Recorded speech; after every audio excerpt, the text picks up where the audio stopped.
Saudara, terima kasih Anda masih bersama kami dalam Kompas Aceh Sepekan. Belasan mahasiswa yang tergabung dalam Aliansi Kesatuan Rakyat Aceh memblokade pintu gerbang utama kantor Gubernur Aceh Jumat siang. Mereka melakukan aksi demonstrasi meminta PJ Gubernur Aceh mencabut izin tambang.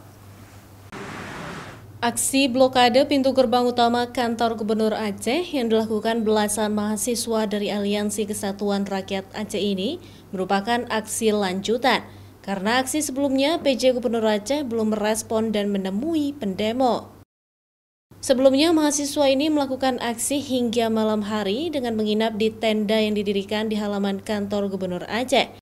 Pun demikian, PJ Gubernur Aceh tak kunjung menemui pendemo hingga Jumat siang. Aliansi Kesatuan Rakyat Aceh melakukan aksi mendesak Gubernur Aceh untuk mencabut izin perusahaan tambang emas PT Beri Mineral Utama atau BMU secara permanen yang berada di Manggamat, Kecamatan Klut Tengah, Kabupaten Aceh Selatan. Untuk hari ini kami mencoba memblokade aktivitas kantor gubernur. Jadi kami kira ketika memang persoalan yang belum selesai, persoalan PT BMU khususnya, ya kan? Untuk apa mereka beraktivitas di dalam?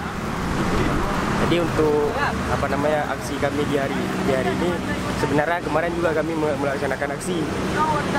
Semalam kami menginap, tapi kemudian tidak kunjung dijumpai oleh Pak PJ. Tuntutannya agar PT BMU dicabut. Mahasiswa menuntut PJ Gubernur Aceh untuk segera mengusut dan memberikan sanksi hukum kepada siapa saja dan pihak manapun yang terlibat dalam persoalan PT Beri Mineral Utama atau BMU. Raja Umar, Kompas TV, Banda Aceh.